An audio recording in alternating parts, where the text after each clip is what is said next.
Hi, this is Ike from Groovy Entertainment. Today we got another book on tape to play for you. Today's book is Blinky Bill, Blinky Bill to the Rescue for 1996. So let's get started.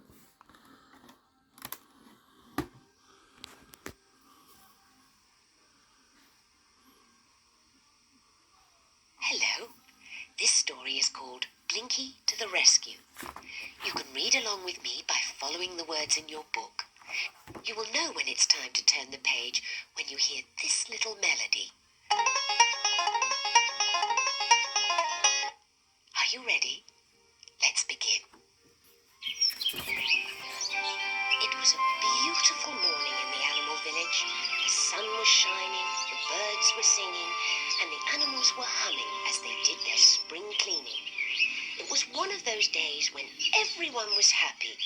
Well, almost everyone was happy. Blinky Bill wasn't happy because his friends had to help with the spring cleaning, and so they couldn't play with him. "Hello, Blinky," said Nutsy Koala as she walked up to Blinky. "What's the matter with you?" "Oh, everybody has to stay home to help with the cleaning, and there's no one to do things with," said Blinky. "There's me," said Nutsy. "I want to play."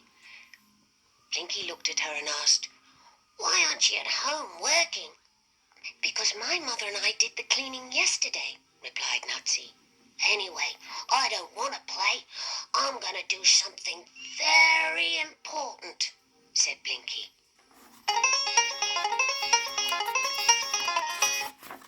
"What?" asked a very curious Nutsy. "I'm going exploring a long way from the village," said Blinky, "because my mother is looking for me, and if she finds me, I'll have to help with the spring cleaning." "Where are you going to explore?" asked Nutsy. "I'm going to a place where the special trees grow," said Blinky. "The ones that taste like gum leaf cake." Nutsy was puzzled.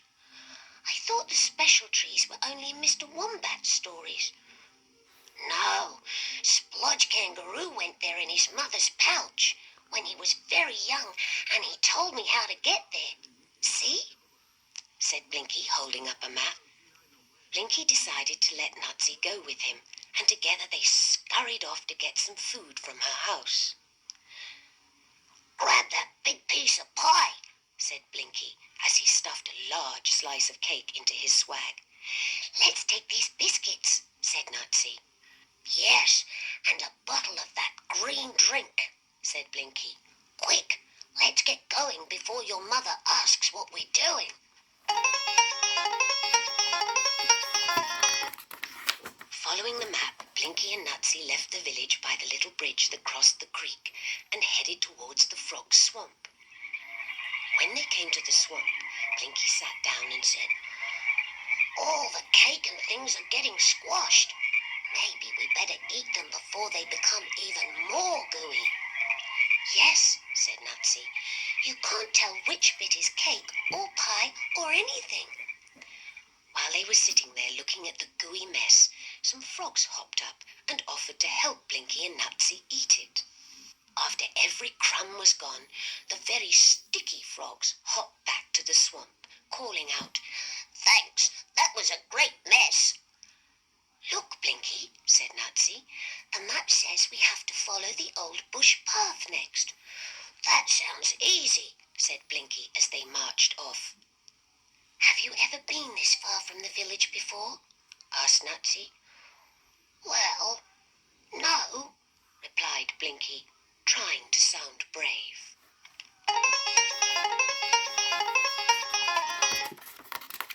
They had been walking the old bush path for quite a while, and the trees had begun to get thicker. The sunlight was finding it hard to peek through, and in the dark and gloom the two koalas were feeling a little scared. "Ah! What's that?" screamed Nutsy.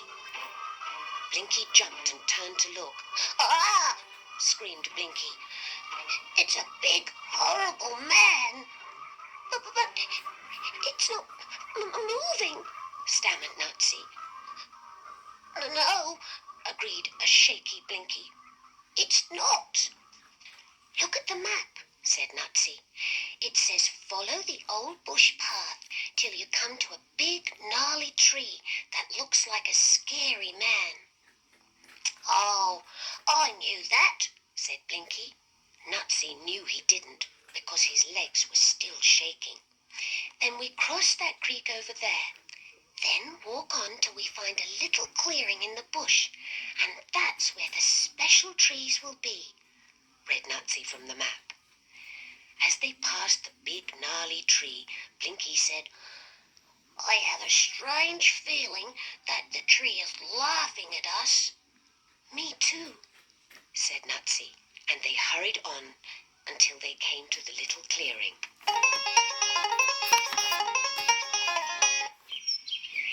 As they stepped out of the gloomy bush into the sunshine, it was impossible to be scared anymore. There were brightly coloured mushrooms and every kind of flower that could possibly grow, and the grass was soft and very green.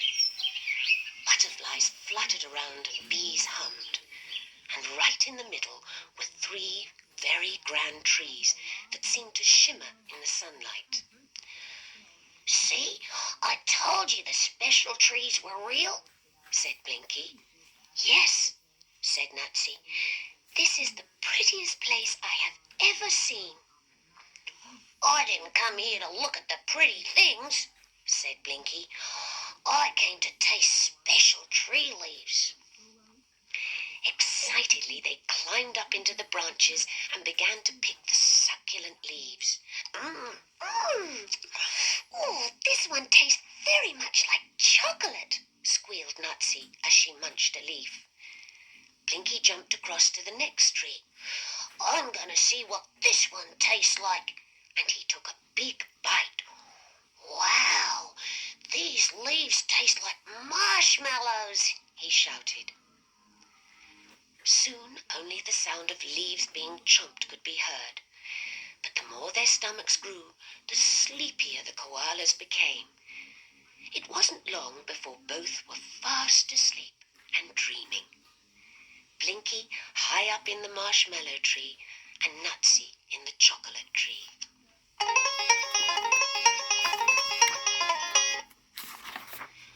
While the koalas slept, a truck with 2 men in it came bumping into the clearing and stopped next to Nutsy's tree. Harry, the driver, said to Joe, his mate, "There it is, that tree." "It's a big one, and we'll get a lot of money for it," Joe said. "Only if we don't get caught.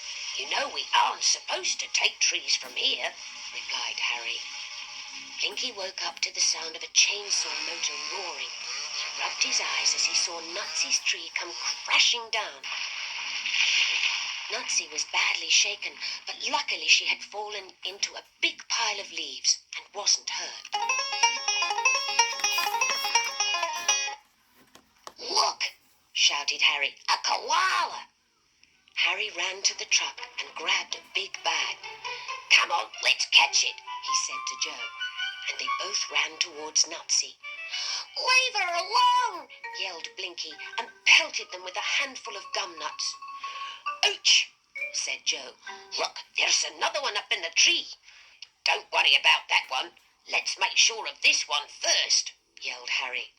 And before long, poor Nutsy found herself upside down in the bag. Blinky kept on throwing nuts and yelling at the men. "That one looks too crazy to catch," said Joe. "This one will do. We should get a good price for it from a zoo or something," said Harry. Poor Blinky could only sit and watch as the men cut up Nutsy's special tree, loaded it on the truck, and drove off, taking Nutsy with them. After the men had gone, Blinky scrambled down the tree and started running as fast as his legs would go. Past the old gnarly tree, down the track, past the swamp and over the bridge that led to the village.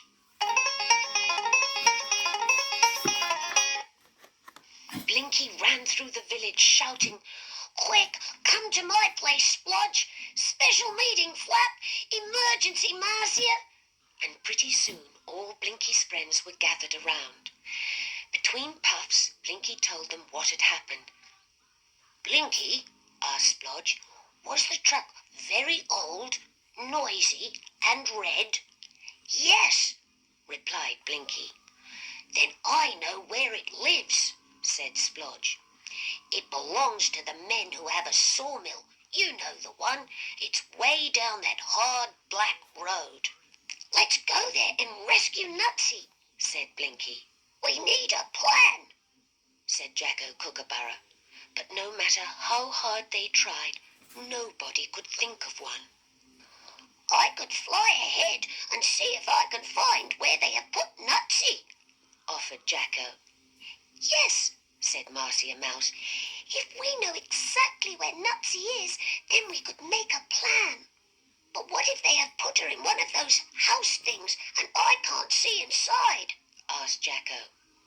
Then you'll need a little mouse to slip in under the doors and find her for you, said Marcia Mouse. That's a good idea, said everyone at once, and Marcia agreed to jump on Jacko's back and fly to the mill with him. As the others stood and watched Jacko and Marcia depart, Blinky shouted, We'll meet you outside the fence and then we can make a plan.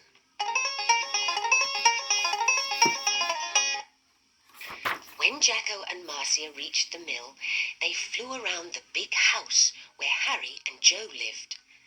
They looked in all the windows and even flew down the chimney, but still they couldn't find Nutsy. Let's look in that big place where they cut up the trees, said Jacko. As they flew in the open door of the mill, two large dogs leapt out, barking angrily.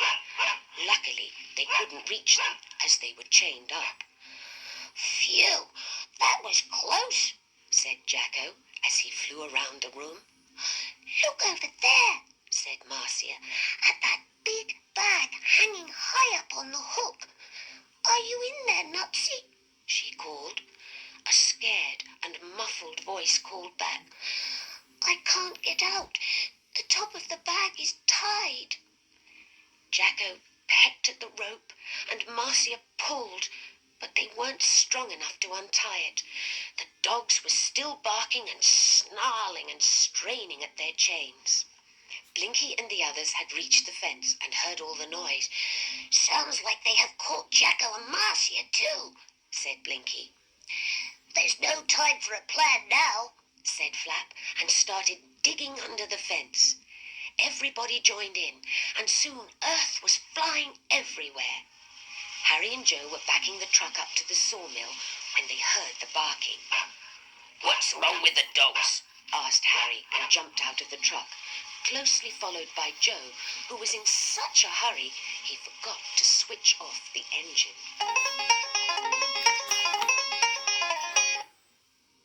Blinky and the others squeezed under the fence and raced around the corner of the mill. Ah! Screamed Blinky as he ran straight into Harry's legs. Yow! Screamed Harry as he fell over Blinky and landed on top of Flap. Blinky and Flap scrambled up and tried to follow Splodge, who had run inside the mill. But Joe came running up and tripped over Flap. Joe fell and rolled amongst the barking dogs. Then he bumped into the switches that started the machines in the mill. Motors sprang to life and the machines began to work. For poor Nutsy, who was inside the bag, all this noise was terrifying. But then she heard a voice say, I can't quite reach. I'll climb up, said another voice. The bag opened, and there was Blinky on Splodge's shoulders. But just then, Harry grabbed at Blinky. Ah! Screamed Nutsy. Ah! Yelled Harry as Jacko pecked him on the head. Ow! Harry yelled again as Splodge stomped on his foot. Blinky helped Nutsy out of the bag, and they all ran outside, only to bump into Flap. Joe has the dogs, and they are guarding a hole under the fence, panted Flap. Quickly, jump into that truck thing, said Blinky, and they all scrambled in. I saw how the men made this move. They pushed this thing, then did this, said Blinky. Blinky as he pushed and pulled levers. Honk went the horn, and the truck lurched forward and roared towards the gate. All the animals inside fell in a heap on the seat as the truck smashed through the fence. Next thing they knew, the truck was in a ditch, with Jacko flying around screaming, "Get out! Run for your lives!" They leapt from the truck and didn't stop till they were far into the bush and couldn't hear the awful noises that were still coming from the mill. "You were all so brave, especially you, Blinky," said Nutsy as they walked back to the village. Blinky didn't feel brave. He was still so scared. He just said, "I'm glad we're all safe and no one got hurt." "Except that poor special tree," said Nutsy. "It was so big and beautiful, and now it's gone." And she began to cry.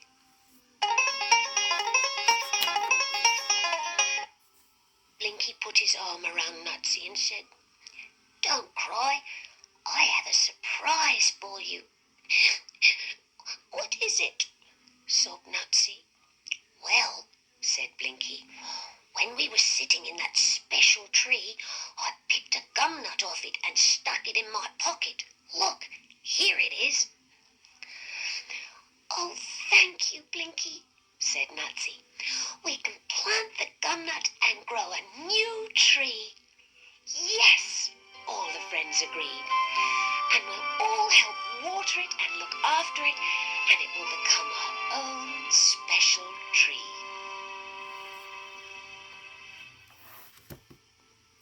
So that was Blinky Bill to the Rescue for 1996.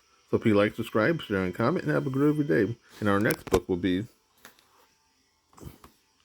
The Porky Little Puppy.